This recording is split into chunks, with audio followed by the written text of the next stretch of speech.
अस्सलाम वालेकुम व्यूअर्स, मैं आपका होस्ट हफीज़ ताहिर। प्रोग्राम में पॉडकास्ट विद हफीज़ ताहिर।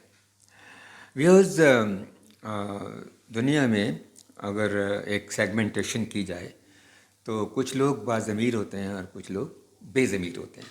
लेकिन कुछ किरदार ऐसे भी हैं जो कभी बाज़मीर हो जाते हैं और कभी बेज़मीर हो जाते हैं। कभी उनका ज़मीर जाग उठता है, कभी उनका ज़मीर सो जाता है। ये लोग बड़े ख़तरनाक होते हैं। इसी किस्म का एक शख्स आज मेरा मेहमान है जिसका ज़मीर कभी सो जाता था और कभी जाग जाता था। कभी वो रिजवान बन जाता था और कभी वो मिस्टर जेड बन जाता था। कभी बदमाश और कभी अच्छा और कभी प्यार करने वाला और कभी गुस्से वाला। मैं आपका तारुफ़ कराता हूँ। उनका नाम है सैयद अमजद ज़ैदी और वो एनक वाला जिन के मिस्टर जेड। जी मिस्टर जेड, अस्सलाम वालेकुम। वालेकुम अस्सलाम। क्या हाल है मिस्टर जेड आपके? ठीक हैं, खैरियत से हैं? ज़बरदस्त ज़बरदस्त सर, बहुत अच्छा। अच्छा, आज कैसा महसूस हो रहा है मेरे सामने बैठ के? Sir after a very long time feeling great. अच्छा। अच्छा, ये बात शुरू वहीं से करते हैं जैसे मैंने तारुफ कराया तुम्हारा कि तुमने ये कैरेक्टर किए दो, जी सर। लेकिन पहले तुमने मिस्टर जेड का रोल किया, जी है ना? जी। अच्छा, मिस्टर जेड का रोल तो तुमने किया और वो बड़ा पॉपुलर भी हुआ। मगर ये बताओ कि तुम इस रोल तक कैसे पहुँचे, किन रास्तों से गुजर कर, किन पगडंडियों से होकर, कहाँ से नीचे उतर कर? सर कुछ दुख भरी दास्तान है, तो मुख्तसर अल्फाज में बयान करता हूँ। आपसे मुलाकात से पहले मैंने 2-3 साल बहुत सफ़र किया। अब नाम नहीं लूँगा, कुछ प्रोड्यूसर्स जो है दुनिया से जा चुके हैं, लेकिन बहुत ज़्यादा उन्होंने मुझे मतलब स्पॉइल किया। उनकी अजीबोगरीब फरमाइशें वो भी पूरी की। इसके बावजूद भी 1 लाइन 2 लाइन 3 लाइन्स यहाँ तक ही महदूद रहा।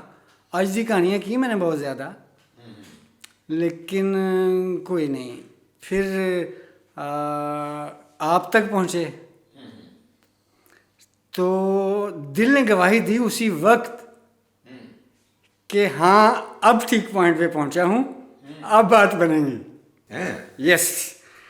और क्योंकि आप टैलेंट को देखते थे, आप नहीं तो देखते कि ये ऑटो रिक्शे पे आया है या ये क्या नाम है गाड़ी पे आया है। ठीक है, आप सिर्फ देखते थे कि टैलेंट इसमें है।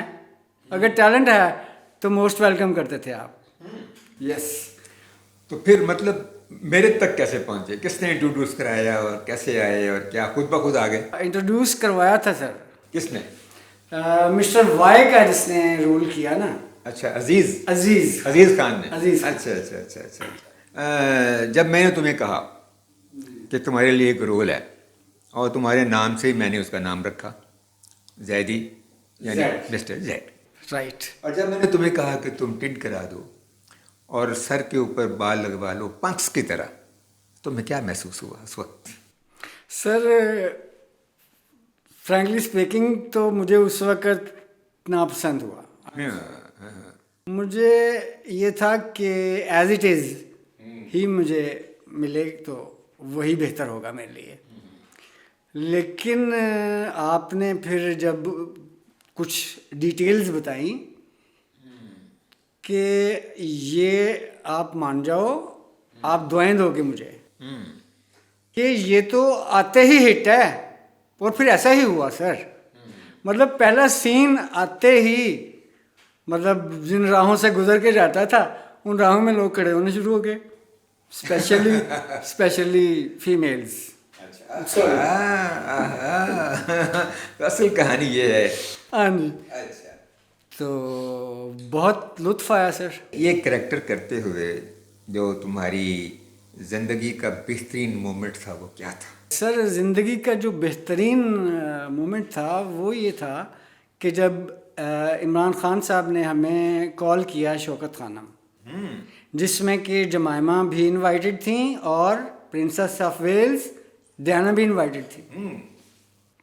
और परफॉर्मेंस के एंड पे उन्होंने सिर्फ मुझसे शेक हैंड किया। ये किसी को याद नहीं, पहले भी किसी आर्टिस्ट ने बात और तो बहुत सी बातें की, लेकिन मिस्टर जेड से शेक हैंड किया करने वाली प्रिंसेस ऑफ वेल्स थी, ये नहीं बताया उन्होंने। तो that was a wonderful moment for me. तो ये हमारा सबके लिए एक बड़ा मोमेंट था जी हाँ। कि वो शख्सियतें हैं जिनको देखने के लिए लोग दुनिया भर में तरसते हैं, ख़ास तौर पर प्रिंसेस ऑफ वेल्स जनाब। तो उनको सामने बैठे देखना ही बड़ी बात थी, और बजाय इसके कि वो हमारे सामने हों, हमारे ड्रामे को देखें और इमरान खान साहब हमारे डायलॉग्स का तर्जुमा करके उनको बताएं और वो बाद में कहें कि जनाब ये मैंने दूसरा शो देखा है, एक मैंने रॉजर मूर का जेम्स बॉन्ड का शो देखा था और अब ये एक शो देखा है, और फिर वो मिस्टर जेड से हाथ मिलाएं। क्या बात। तो ये एक बड़ा अच्छा हमारी ज़िंदगी का मोमेंट था। तो अच्छा, उसके बाद जब तुम रिजवान के करेक्टर में कन्वर्ट हुए, जी ट्रांसफॉर्मेशन होगी ना, वो तो करेक्टर ही कोई और था, तो वो फिर उसमें कैसा लगा?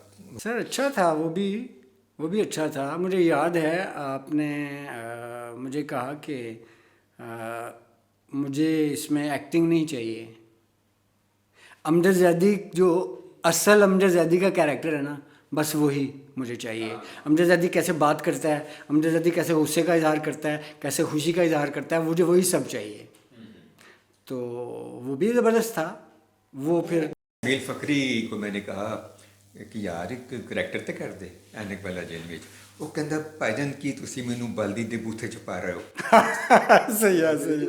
ਇੰਨੇ ਕਰੈਕਟਰ ਕਰ ਰਹੇ ਨੇ ਲੋਕ ਤੇ ਮੈਂ ਕੀ ਕਰਾਂਗਾ? हाँ ਮੈਂ ਕਿਹਾ ਯਾਰ ਫਖਰੀ ਤੈਨੂੰ ਕੌਣ ਕਹਿੰਦਾ ਤੂੰ ਐਕਟਿੰਗ ਕਰ, जी। ਜੋ ਤੂੰ ਹੈਗਾ ਨਾ ਬਸ वही आ जा, बाकी इसी तरह गेटअप ऐसा बनावांगे कि बस बैजा हो जाएगी, और वैसा ही हुआ। और वैसा ही हुआ। और वो तो खैर एक्टर ही बड़े बाइक एक्टर था, अल्लाह उसे जजा नसीब करे। मैं उसे याद करता हूँ, कभी तो उसने मेरे एक ड्रामे में डेथ सीन किया था, यकीन करो हमारी आंखों में आंसू आ गए थे। भाई बस सच फाइन एक्टर।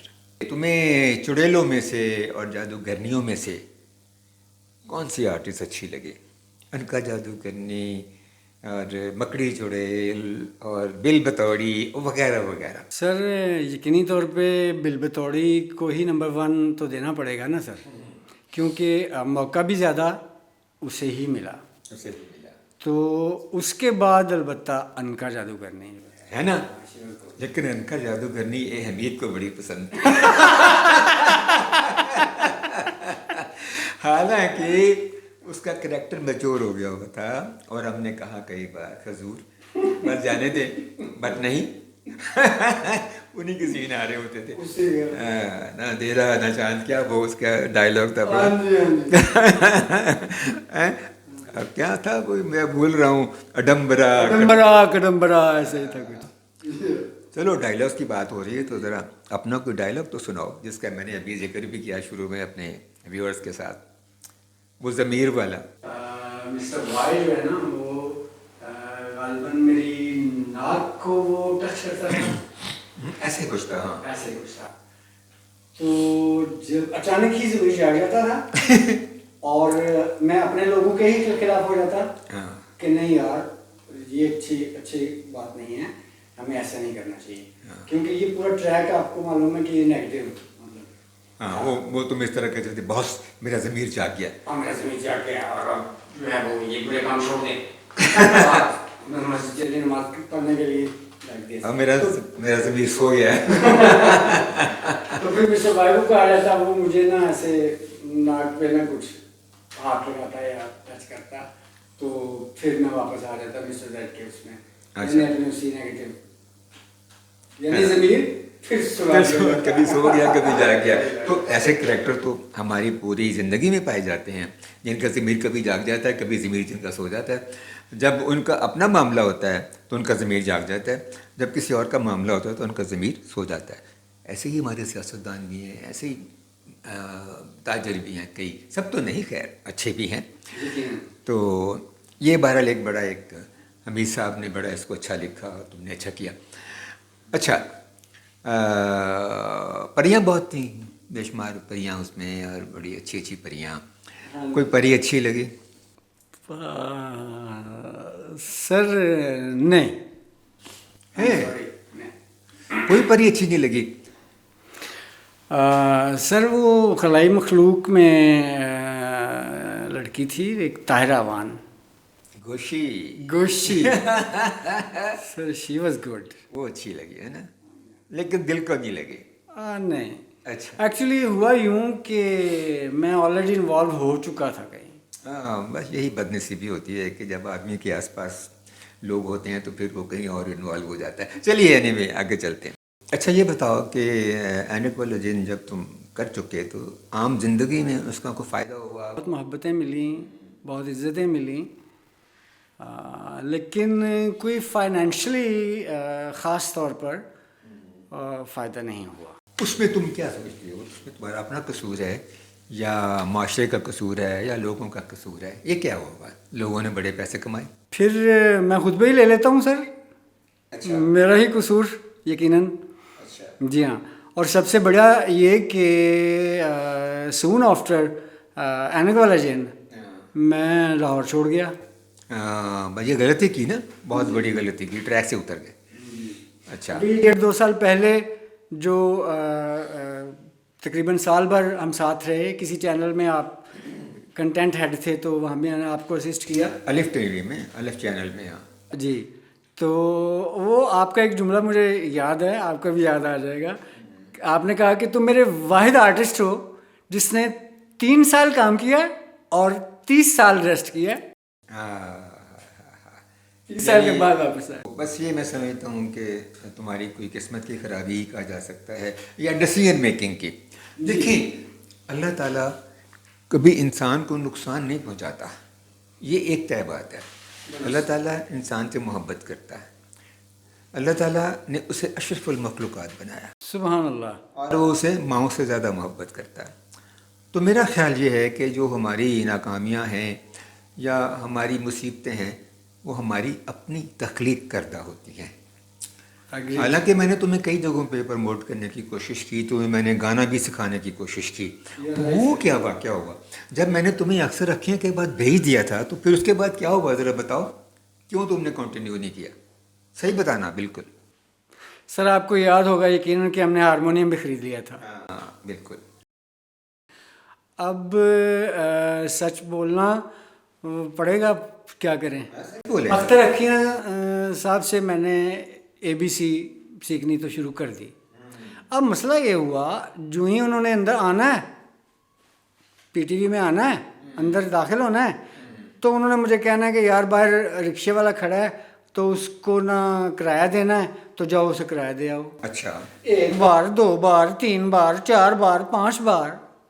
अब रोज़ तो नहीं, मुझे अपने भी मामला देखने कि मैं वो अख्तर अखियाँ किराए देता रहूँ। एट लास्ट सर बदतमीज़ हो गया मैं। मैंने कहा भाजी ये पड़ा हुआ हारमोनियम और ये पड़ी हुई उस्तादी शागिर्दी, oh bye bye goodbye. Bad. उसमें फिर मेरा कसूर ये निकलता है कि मैं तुम्हें किसी बेहतर आदमी के हवाले करता, जैसे सोहेल फजली साहब थे या मुजाहिद हुसैन साहब थे, तो शायद बेहतर होता।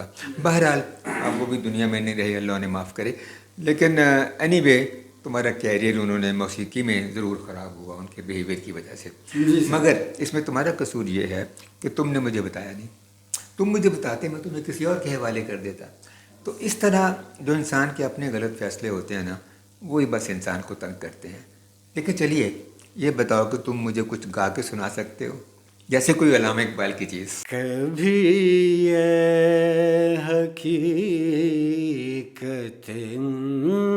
मुंतज़र नज़र लिबासे मजाज में के हजारों सजदे तड़प रहे हैं मेरी जबीने नियाज में। कभी है हकीकत मुंतज़र। मैं जो सर बसजदा हुआ कभी, तो ज़मीन से आने लगी सदा।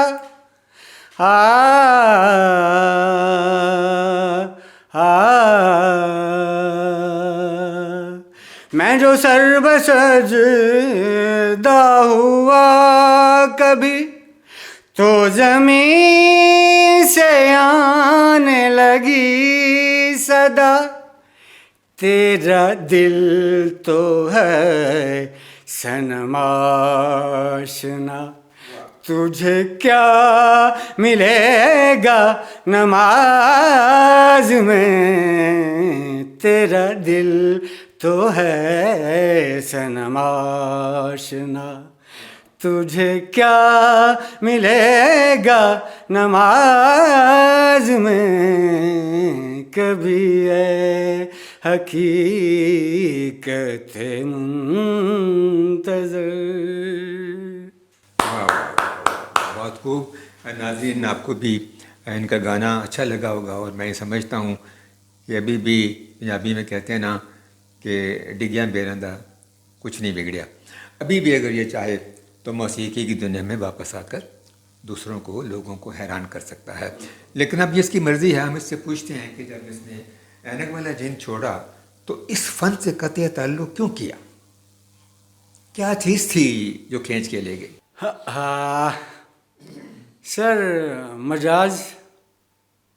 और उस दौर में जो मजाज था वो भी ज़रा तगड़ा किस्म का होता था। आजकल जो होता है ना, वो पता नहीं उसको मोहब्बत कहना भी चाहिए कि नहीं, लेकिन उस दौर में जो होता था ना, ये 93 to 96 आपको पता है साहब, तब की बात है। तो उसमें फिर कामयाबी नहीं हो सकी। अच्छा। तो उसके ना बहुत ज़्यादा असरात मैंने ले लिए कि मैंने शोबिज़ को भी अलविदा कर दिया, कह दिया, लाहौर को भी छोड़ दिया। और फिर अरसे दराज तक मैं उसी फीलिंग में रहा। यूं कहें तो भी गलत नहीं होगा कि I was mentally upset, I became that, not normal. मैंने महसूस किया था जब तुम मेरे पास वापस आए थे अलिफ टीवी के दिनों में, तो तुम मेंटली बहुत अपसेट थे, क्योंकि उस सारे मरहले की वजह से जिससे तुम गुजरे, उसने तुम्हारे फिनांसेस को भी इफ़ेक्ट किया, फाइनेंशियल डोमेस्टिक लाइफ को भी इफ़ेक्ट किया, और ज़िंदगी को भी एक डी ट्रैक कर दिया। बिल्कुल ऐसे ही। करने वाले जो जालिम लोग हैं वो अपनी तरफ से कोई नेक काम कर रहे होते हैं, लेकिन वो ये नहीं जान रहे होते कि उन्होंने किसी की ज़िंदगी पे क्या इम्पेक्ट किया। तो फिर ये होता यूँ कि जब वो वक्त निकल जाता है तो वो वापस नहीं आता, वो निकल जाता है। वो एक वक्त था तुम्हारे पास कि तुम अदाकारी की बुलंदियों पे जा सकते थे, थिएटर कर सकते थे, फिल्म में जा सकते थे, लेकिन वो कहते ने वो वेला खोज गया। लेकिन कोई नहीं, ये भी तो है ना कि ज़िंदगी चलती रहती है, रुकती नहीं है। अच्छा, वहाँ वो तुम्हें कुछ याद आता है कि हमारे उस ड्रामे में हमने कितनी सिंगर्स इंट्रोड्यूस कराई, वो ज़रा उनके बारे में तो बताओ। कूटा की सालगिरह का सॉन्ग था वो, 2-3 लोगों ने एक एक बंद आपने दिया था, उसमें एक बंद मुझे भी मिला था। याद है आपको सर? नहीं, याद नहीं। मैंने भी गाया हुआ उसमें। अच्छा। वो जो मेरे पे पिक्चराइज हुआ ना, वो मैंने ही सिंग किया हुआ था। अच्छा, वो जो और पागल खाने वाला गाना था, पागल खाने वाला गाना, तो ये किस गाने की बात कर रहे हो? कूटा की पता नहीं 1000वीं सालगिरह। अच्छा अच्छा अच्छा अच्छा अच्छा अच्छा अच्छा। जी। लेकिन पागल खाने में भी ये गाना था ना जिसमें तुम भी थे, नईम भी था, उसमें भी उसमें भी गाया था वो। तुम्हारा हिस्सा तुम्हारा ही था। मेरा हिस्सा जो है मेरा ही था, ऐसे ही। तो उसके अलावा जी अपना बहुत सी सिंगर्स बनाई आपने, हुमैरा अरशद, शबनम मजीद, फरीहा परवेज़, और उसके अलावा कुछ आप बताइए ना सर। मोहब्बत ने मेरी कुछ मेमोरी भी डिस्टर्ब की है। शबनम मजीद, फरीहा परवेज़, हुमैरा अरशद और Hina Nasrullah. Oh my god, वो एनक वाला जेन 2 में आई थी। अच्छा अच्छा अच्छा अच्छा। वो रोल किया था तो शबनम मजीद ने किया। जो आपकी अपनी निजी ज़िंदगी है उसमें आपके कितने बच्चे हैं और कितनी बीवियां हैं?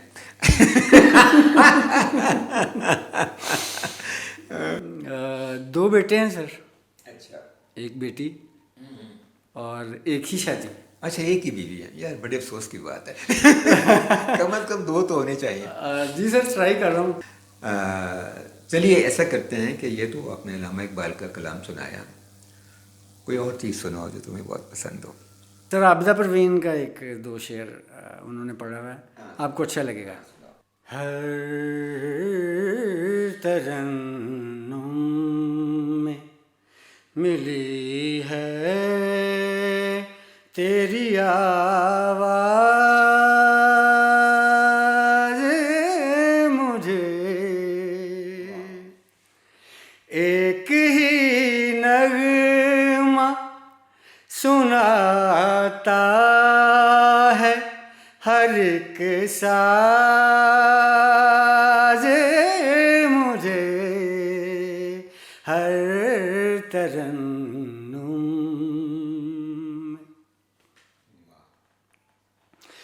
जैसे वीरान से टकरा के पलटती है सदा, जैसे वीरान से, जैसे वीरान से, जैसे वीरान से टकरा के पलटती है सदा, दिल के हर गोशे से आई तेरी आवाज़ मुझे, हर तरन्नुम में। वाह वाह वाह, बहुत अच्छे यार। ये गाने का मामला तुम दोबारा शुरू करो। अच्छा ये बताओ कि तुम्हारा जो ड्यूरिंग दैट ऐनक वाला जिन किस करैक्टर के साथ अंडरस्टैंडिंग ज़्यादा हुई और किसके साथ नहीं हुई? सर मैं चूँकि असिस्ट भी करता था तो मेरी किसी हद तक सबको ही ज़रूरत होती थी, तो सबके साथ ही अच्छा था। लेकिन ज़्यादा अगर आप पूछ रहे हैं कि ज़्यादा क्लोज़, तो मेल आर्टिस्ट हैं जो, उनमें चार्ली मामू, और जो फीमेल आर्टिस्ट हैं उनमें रीमा सैयद, ताहिरा वान और अनिल चौधरी और शबनम तो थी। मेरा तुम्हारा बड़ा एक कॉर्डियल रिलेशनशिप रहा और हमने बहुत सारे काम मिलकर किए। जी बिल्कुल, एक दूसरे की सपोर्ट भी की। जी। तो फिर मैं कभी कभार तुम्हें बल्कि अक्सर किसी बड़े शख्सियत से मिलने जाता था तो तुम्हें साथ भी ले जाता था। ये बताओ, तुम्हें कभी सरप्राइज़ भी दिया मैंने? जी सर, यकीनन 2 टाइम्स मुझे आपने बिग सरप्राइज़ दिया। अच्छा। एक दफ़ा आपने मुझे कहा कि ज़ैदी तुम्हें एक बहुत खूबसूरत ख़ातून के हाथों की बनी हुई चाय ना पिलवाऊँ आज? सुभान अल्लाह। अच्छा। मैंने कहा जी नेकी और पूछ आपने बोला चलो फिर गाड़ी निकालो, लेकिन मुझे अब नहीं, बिल्कुल नहीं मालूम कि हम कहाँ जा रहे हैं। हम पहुँचे मतलूबा मुकाम पर, तो उस खातून की ना एक बुटीक थी वहाँ पर। अच्छा। जी हाँ। उस बुटीक में हम जो ही घुसे तो सामने देखा तो सलमा आगा जी। हाय। मैं खड़े खड़े बेहोश हो गया सर। अपने ज़माने की बड़ी सिंगर, बड़ी हीरोइन, बड़ी आर्टिस्ट, अच्छा ब्यूटीफुल वुमन। Beautiful woman. तो खड़े खड़े जो ही मैं बेहोश हुआ तो उन्होंने फील कर लिया कि ये बेहोश हो चुका है।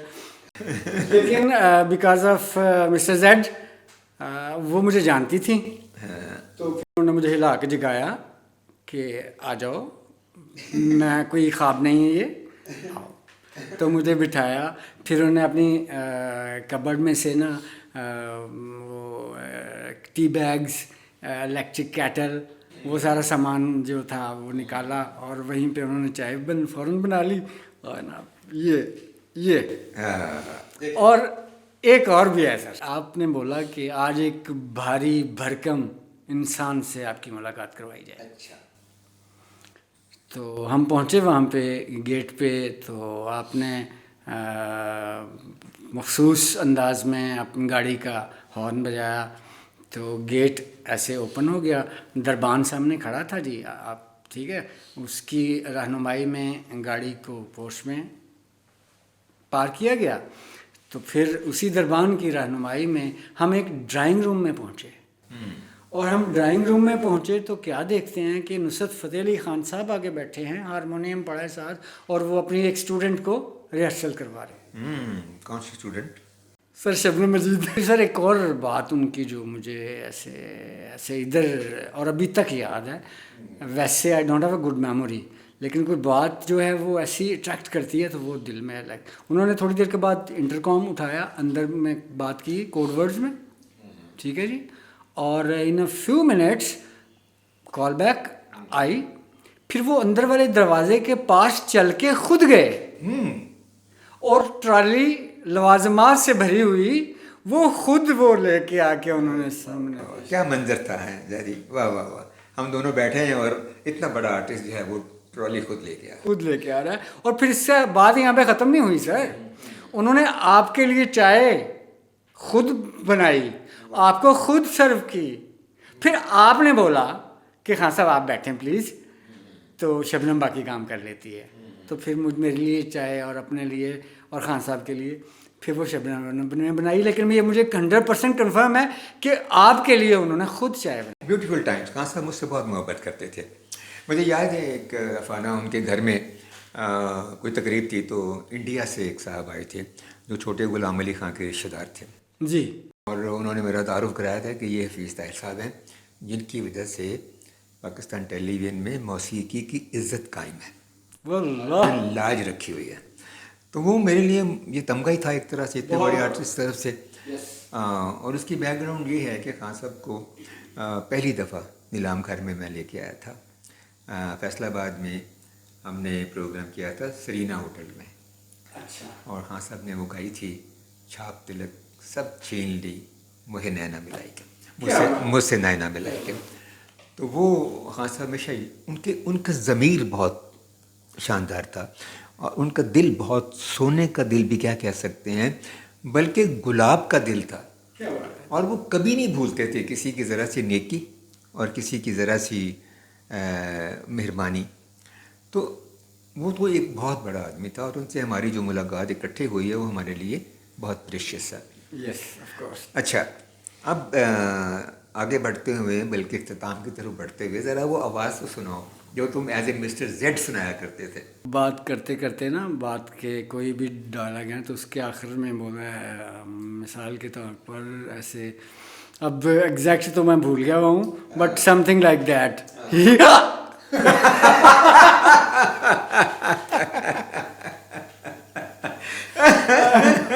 एक दफ़ा फिर और ये भी बच्चों में क्लिक हुआ था, जब बच्चे पता है आपको ऑटोग्राफ के लिए जो है वो आते थे ना, तो वो मुझे ऐसे ही कोई बात करके ना, तो सर ऑटोग्राफ प्लीज,